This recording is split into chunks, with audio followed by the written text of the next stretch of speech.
Okay, so what we're going to talk about is how to really determine, are you sized appropriately for the markets you're in? Okay, and there's a lot that goes into that, but basically that's what we're going to talk about.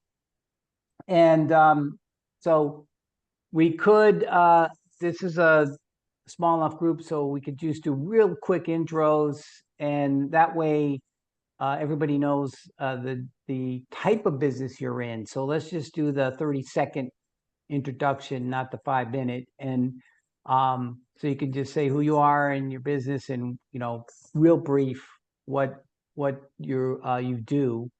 And then we'll talk about how to test your sales force in terms of size relative to the market. So I'll spend about 15 minutes on that. And then I'm going to talk about how do companies normally determine if they need to change the size or if they are the right size. How do they normally do that? And what are some of the problems with those common approaches?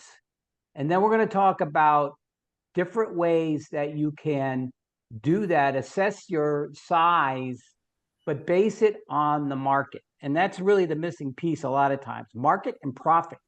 And that's really what we're all about. And then I can talk about some of the workshops coming up if we need to, but I want to allow for enough time for questions and discussion about your business, okay? And in that, these are a lot of really detailed things we'll be talking about. So I would recommend that if you have a question, because some of these concepts can be a little complex, just stop and ask me, because, interrupt me. I'll try to, I don't know if I can see if you raise your hand. Yeah, if you use the raising your hand option, then there'll be a hand that shows up next to your little screen here. So you can use that, and I'll stop and you can ask the question if you do that, but I don't mind being interrupted, okay? Okay, so first thing is I want to emphasize that this whole concept of sizing the sales team that's in step 2. Step 1 is, what is your sales strategy? And what I mean by that is, what markets do you need to focus on and why? And that's in itself it can be a complicated process. So you have to really think about what markets are you in. I deal with a lot of companies that are contract manufacturers, and they can be in a lot of different markets. So where do you need to focus?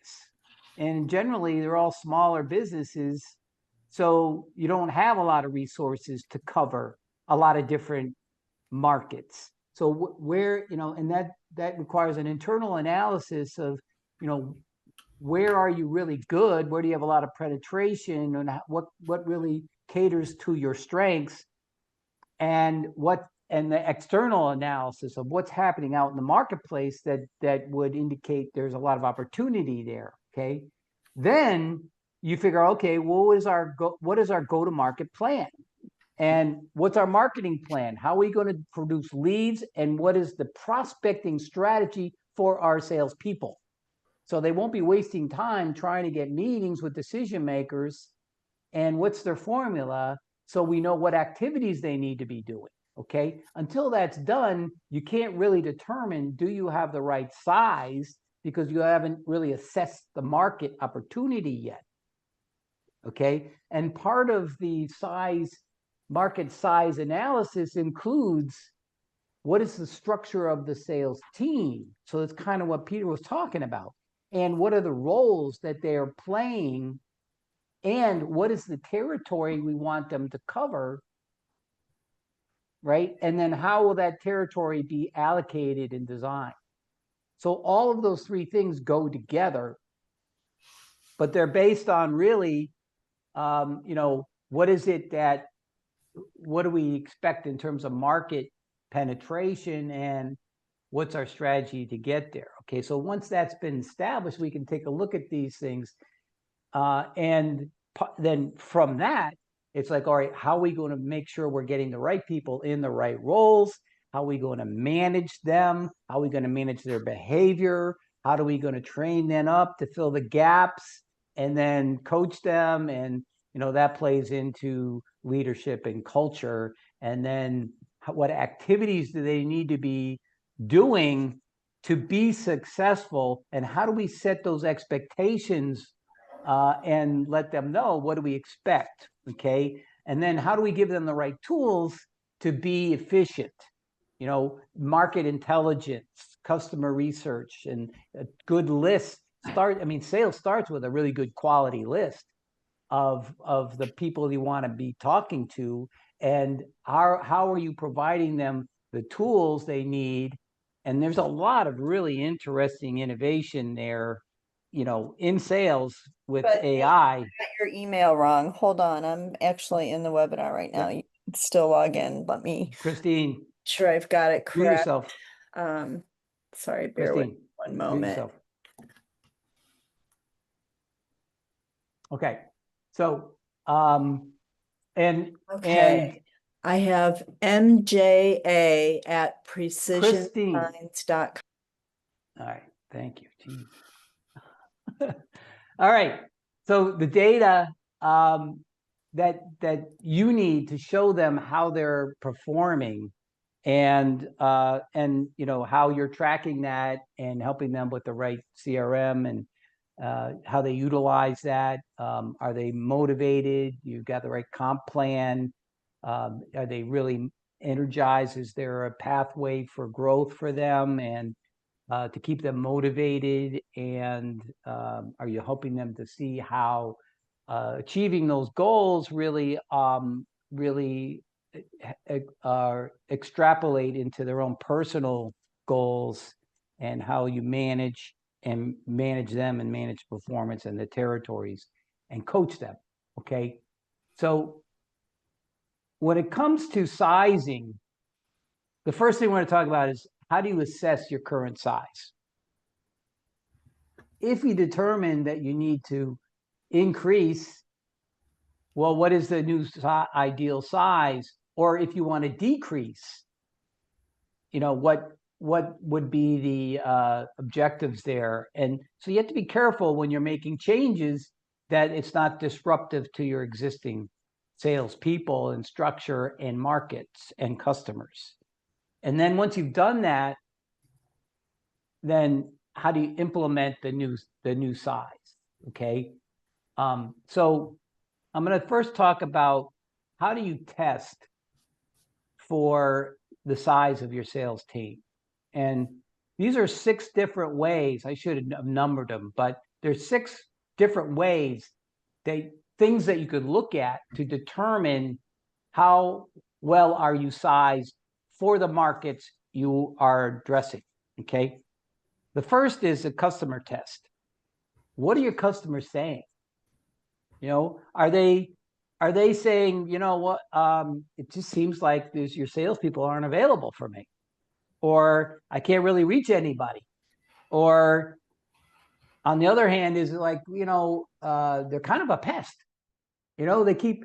They keep on calling me, and I keep telling them, you guys are our go-to. I'll call you when I need something. And so, it's never a bad idea to survey your customers and get information from them. And that's the qualitative end of this. Okay. The other is market coverage.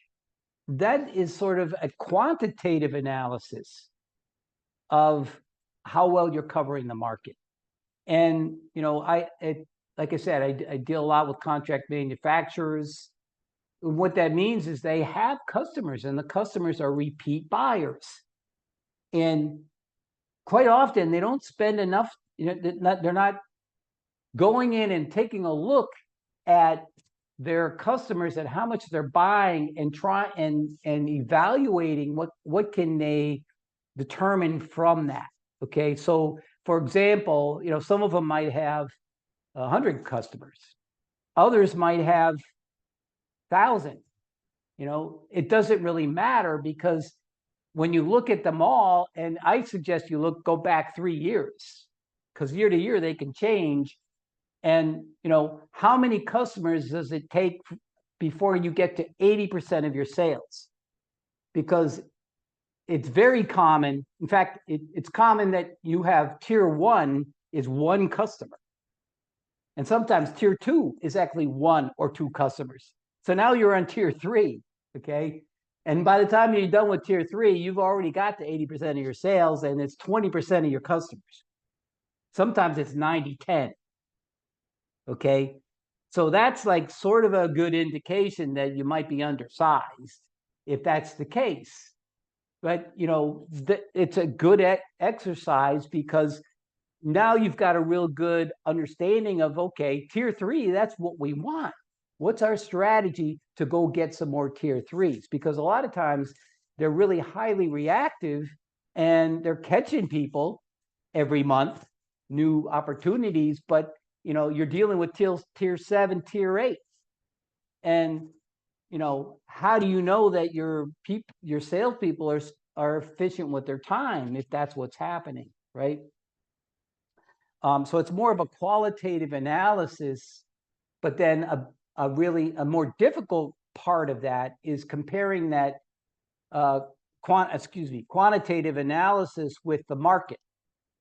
And so it's more of a challenge to really get market information. We're not big corporations where we can invest a lot in market research. But if you looked at the total customer segment in any of the markets you're in, right, how much business is being done there, and how many total prospects and customers does it take before you get to 80% of the market? Because if you're at 20% with your customers to get to 80% of your sales, but if you look at the entire population of prospects and customers, and it takes 40% of them to get to 80% of the market, then you're less concentrated than the market, and or more concentrated in the market, excuse me.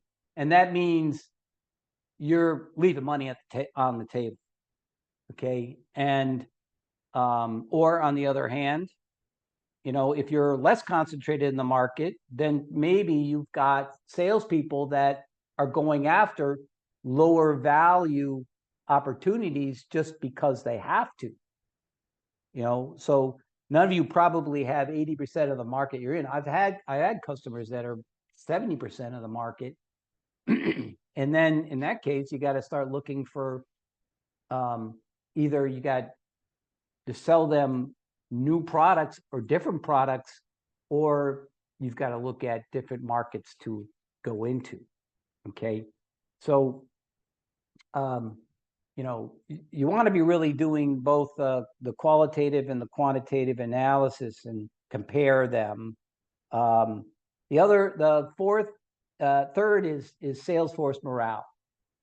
Are your salespeople, are they spread too thin? Are they spending way too much time just trying to respond to inquiries and take orders? Are they, because of your territory that you have them working, are they just spending way too much time traveling and they're getting burned out from it? Okay, so listen to your sales team and see what they're saying, and then also look at what are their activities and how they're spending their time. Because I'm always saying, look, the salespeople, their biggest assets are 2 things: their time and how they spend it, and their relationships. Okay, and are they spending all their time just taking orders, or are they spending way too much time in airports and airplanes and less time in front of people? Or maybe that's a time that means you need to look at your territory allocations. Okay, or are they not? Are their customers underserved? they don't have enough time to get to all of them? Or are you not getting enough net new customers? Maybe it's because they're spending too much time with the existing customer needs. Okay. Or do they not have enough customers to go after to really make enough money to be motivated? Or are they just not stimulated because there's not enough new things to address? So you want to take a look at the activities that they're doing, and from that, not just talking to the sales force, but also what are the sales managers observing, and then look at the data. Okay, so are they just taking a lot of orders and meeting their goals? But or are they just spending a lot of time sending out proposals that they don't close? There's a lot of wasted time there, perhaps. Okay, but either way, there's too much time there. Or are they spending too much time in meetings that don't turn out any opportunities? Or are they taking too much time trying to get meetings or trying to get people on the phone? And so, look at the data on, what their activities are at the different stages of the sales funnel, and determine, where their time is going, and how efficient they are with their time. Okay. Any questions so far? The fifth test is competitive analysis, right? How many salespeople do you have? How many do your competitors have? How many offices do you have? How many do your competitors have? And if your competitors all have twice as many salespeople as you, well, that's a pretty good indication you're undersized, right? And you're missing opportunities. Okay. And then the last one is the financials test. Do a 3-year return on investment analysis. And if your 3-year ROI on bringing in a net new salesperson, okay, and evaluate what's the return on investment for a new salesperson. If it's less than 50%, then your sales force is maybe too big. If it's between 50% and 150%, probably the right size. If it's over 150%, then your sales force is probably too small. Okay, and I'm going to show you how to do that. First, these are the components that go into the calculation. First, it's the cost of a salesperson, right? How much is it going to cost you to get a salesperson, pay their salary, benefits, expenses, and costs? Not to recruit. I just mean maintain the salary, benefits, expenses, and costs. Okay, the annual expense. What is it going to take for you to break even on them? Okay, so that's just simple ratio. It's the cost of the salesperson from 1 divided by your gross margin. Okay, so you've got your break even cost. Then how much more business do you expect from that additional salesperson? So it can get a little more tricky here, but you have to really, again, if you don't really know, then you got to go back to what I said before. Did you do step 1? What is your market assessment, and what do you expect where your opportunities are? And then what is your prospecting plan, and what's the formula there? So how many new customers do you expect them to bring in? And you got to be careful with that, because if you use your existing salespeople as, that is a reference point, but bringing in additional salespeople, there should be a point of diminishing returns. So expecting them to, be as productive as your existing team, may not be accurate, because there's less customers to go around. And it's going to take some time for them to ramp up. That's why you want to do a 3-year ROI. Okay. But you should base it on what expectations you have in terms of acquiring new business and what's that formula. Okay. And then what's your incremental, what is the break even on the incremental sales? So comparing that incremental annual sales with your break even and ratio. Okay. And then you also have to factor in that some of those customers, if they are repeat buyers, then what is the carryover?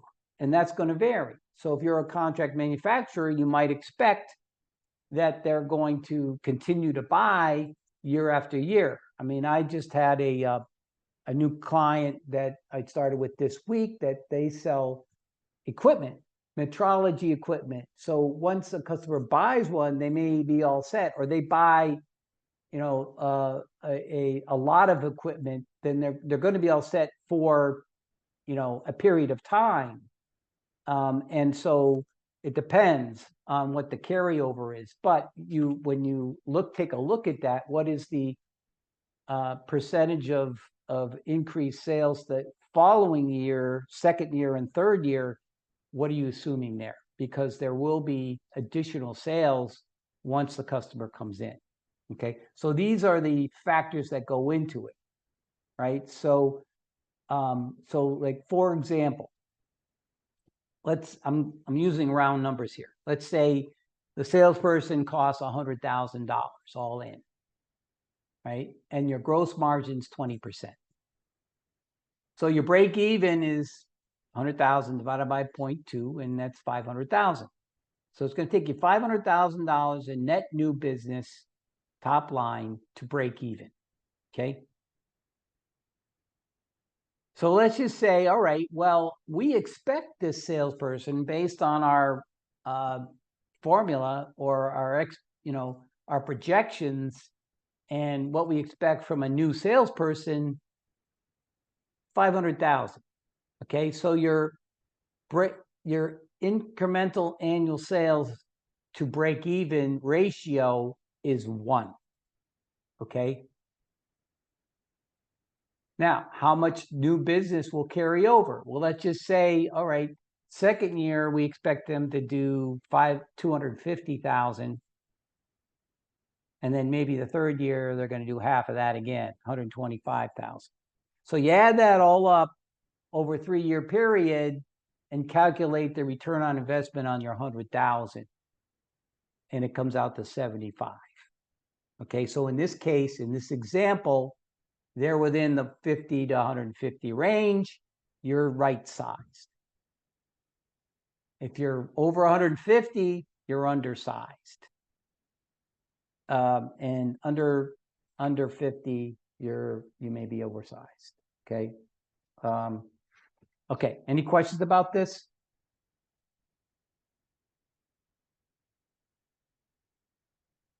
No questions? Okay. Moving on. This is how people normally, these are common ways that people make decisions on their sales team. Okay. One is trying to keep a constant percentage of sales, your cost of your sales team, a constant percentage of your sales. So in other words, if your sales is increasing, you can now afford to bring in more, invest more in your sales team. However, if your sales are decreasing, then you need to downsize. Okay. Now, because this doesn't really take into consideration the ROI that we just went through, okay? In other words, profit. That's the problem. It's this kind of a concept. Yes, I understand if you got more revenue in, you should have more gross margin to invest. And if you have less sales, you should have less gross margin to invest. But it doesn't take into consideration profit, because in other words, you're assuming that your sales that you're getting is what drives effort. it's not the case. Effort is what drives sales. Okay. And so if you are undersized, regardless, as cost of your sales team goes up, your profit will go up. Similarly, regardless of your size, if your cost goes down, then your profit will go down if you're undersized. So if you're dropping your investment and you're undersized because your sales went down, you're reducing your profitability. Okay. The second way is based on territory. As the territory sales increase, that means you should get more salespeople there. Okay. Now, that may be the case, but only if you're combining that with a market analysis. If you just base it on sales, that could be really detrimental, because if you have a market, an area where you're doing really well, and it's primarily probably because you've got a real top producer there, and the sales is increasing, now you go and say, we better get another salesperson over there. You're really taking away from that top producer's opportunity, and that could be demoralizing for them. Okay. But on the other hand, if the sales territory is the sales are increasing because there's a lot of market potential there, and that might cause that top producer to be starting to be spread too thin, and there's customers that are underserved, that's a good reason to put more people there. Okay. But not just because the sales went up in a territory. That's not sufficient. Okay. Third is the whether or not the sales force is generating enough revenue. Okay. And when you're a small business, this is typically the case. It's like, all right, look, do we have enough money? Can we afford to hire a salesperson? Right. And I get that. But again, this has the same problem as number one. It doesn't factor in the profitability, because even if your margins are decreasing, but you're undersized, if you get more people and then you get more effort, you're going to get more profit. Okay. So just looking at affordability alone without looking at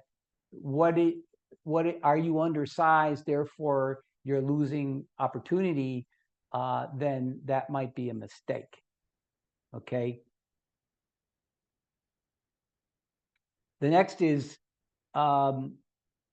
if you really more applied to we've got a new product and we want to sell that new product. We've got a sales team. We don't necessarily need to hire more people to address this. And that may or may not be the case. The problem with this approach is it doesn't factor into the time. Because if it's going to take time away from your salespeople to address this new product, then it's going to cause them to miss opportunities and underserve and lead to underserved clients. Okay. Like, for example, I have a client that makes they make diffusers and grills for HVAC systems, which lends itself to a distribution network, and they have people out that are selling, working with distribution partners. But they have two growth areas, one that lends itself to distribution, but different distributors. And the second is a direct market. There is a very distinct marketplace of players, and it really lends itself to a direct sale approach. So, you know, they put somebody in that market, and it wasn't the existing sales team because they're not even close to being a player in those marketplaces. And so, and then that's a growth area. So they can put more people in there to do direct sales. The other growth market, you know, there were different distribution partners they had to establish, and it's such a growth area that there is opportunity to they are bringing in more salespeople to partner with more distributor partners and make sure they're covering that market appropriately based on the opportunity. Okay.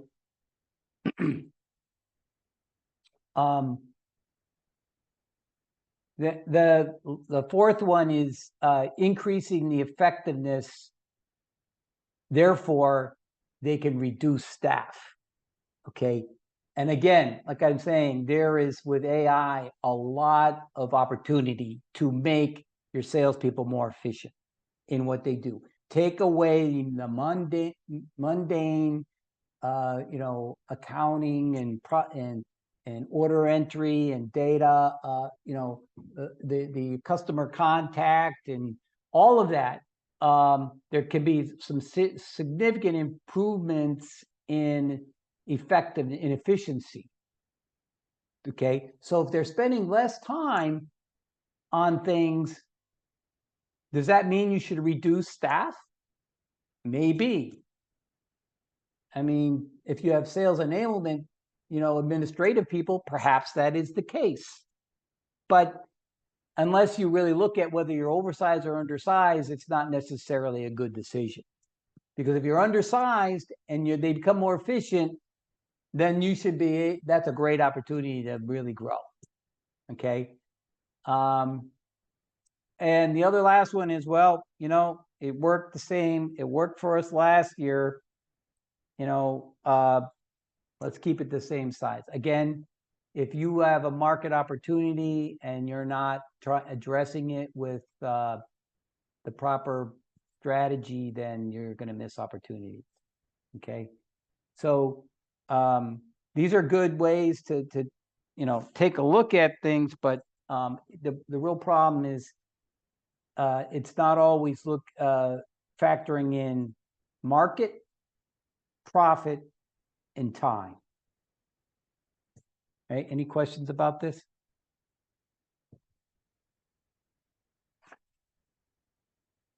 So how do you assess your sizing based on the market with a market-based approach? Okay. You know, the first thing is understanding the customers and the segments, and you know, taking a look at that. And you know, customers are different.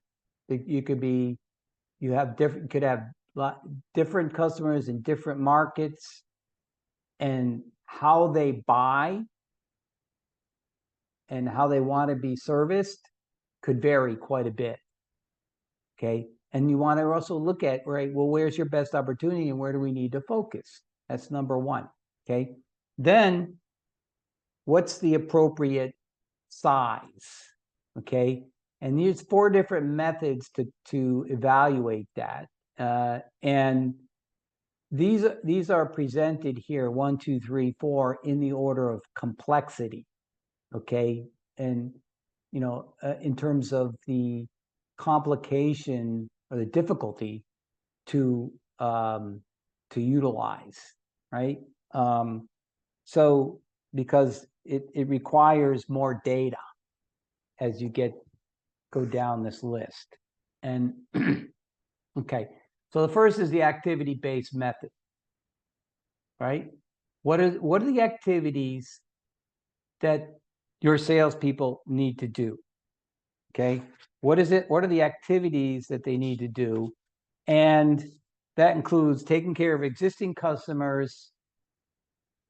That includes pipeline management and dealing with prospective customers and trying to prospect for new ones. Okay, what are the activities that they need to do, and then how much time does it take for them to complete those activities, right?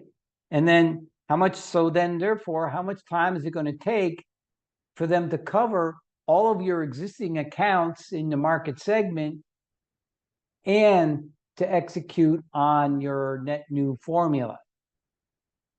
Okay. And then how many salespeople is it going to take to cover a segment? And again, this could vary across different customer groups. Okay.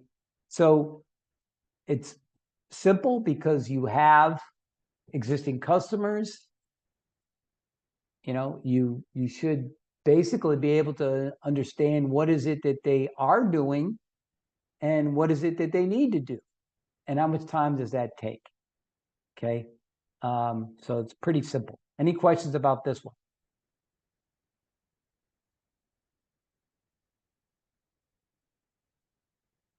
Okay. Next is the pipeline method. What's your sales process?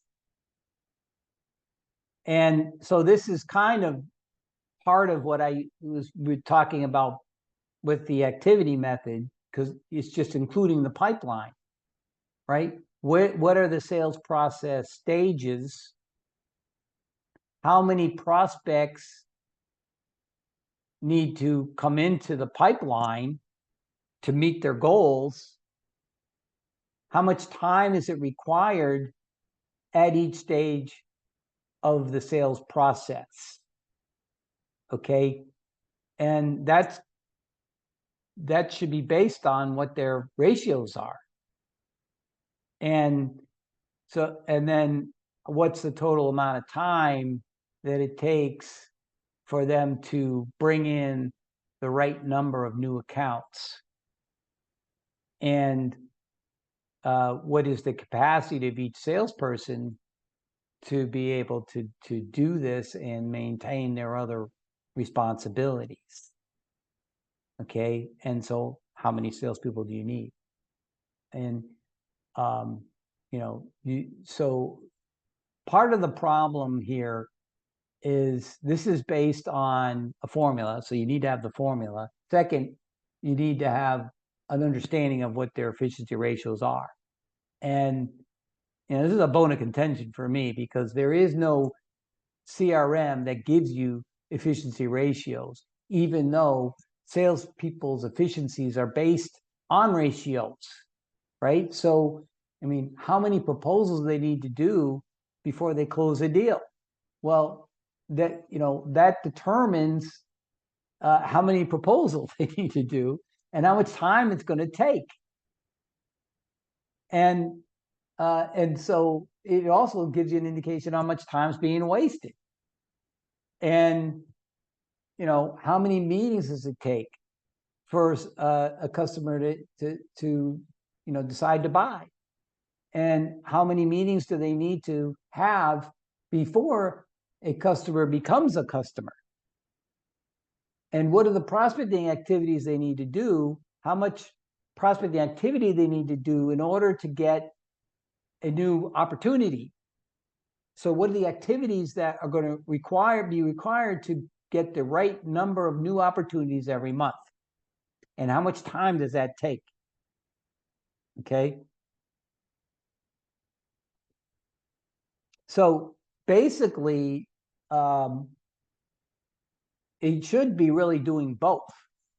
We're taking a look at what the activities you need to do with existing business and how much time does it take to really keep the pipeline full and close the amount of business they need. Right? Any questions about this?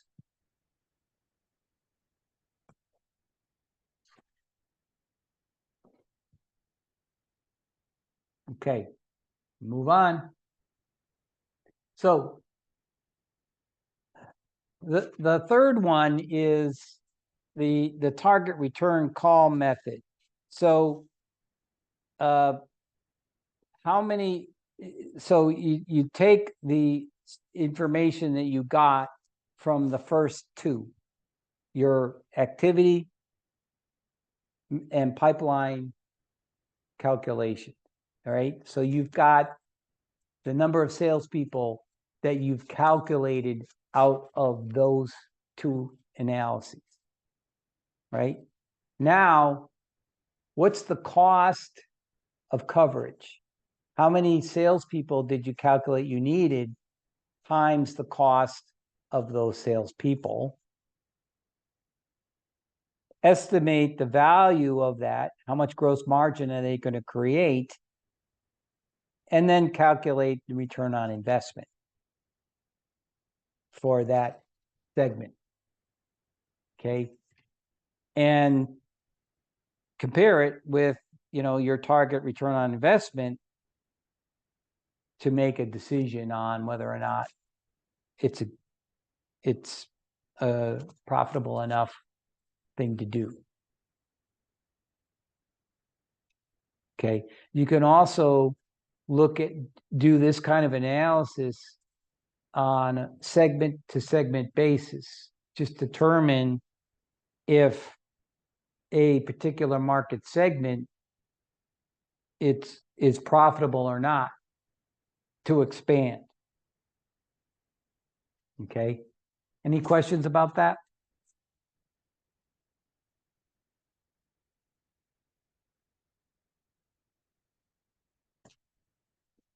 Okay.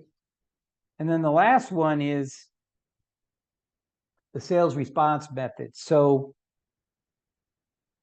what's the relationship between your Salesforce effort and the sales that you get for the products or markets using historical data, or what's your best judgment, and use that information to really evaluate and make decisions on short and long-term sales and profit based on different assumptions of Salesforce size. Okay. And so this is really, you have to have some data on, the effectiveness and efficiency of your sales team. And you also have to be looking at what are the anticipated sales that we would expect due to different scenarios of call frequencies and potential from certain customers and prospects. And so this is a lot more difficult because it requires more data from the marketplace and from your existing sales team. And that's information that's not always readily available for smaller businesses. So any questions about this? I'm going to stop there. This is really all I had in terms of Salesforce sizing. So I'm just going to open it up to questions right now. Ed, got a question? Yeah. Would you be able to share these slides? Yeah. The person that I report to is traveling to California, and there are some key takeaways here that I'd like to go over with him. Yeah, sure. Yep, no problem. And we can go over it too, if you want. Talk about it a little bit. Well, our situation. I think we're extremely undersized, and we don't have any collective data to support that to move forward with any kind of new hiring. Well, see, that's the thing that I always talk about really is how can you get more data? And, it seems like every month there's some new system out there to get market information. And the AI I think is a big player in that. So how do you really determine, okay, um how many property management companies are there out there? And how much business are they doing? And how many hospitals, it's easy to get a list of all the hospitals and all the universities. That's easy. Okay. Mhm. And you know enough about them, so you can probably guess how much business. You and I have talked about this. How much business can you get from them? You have enough experience, and but then the other piece of that is, well, how many engineers are there out there that you need to cover?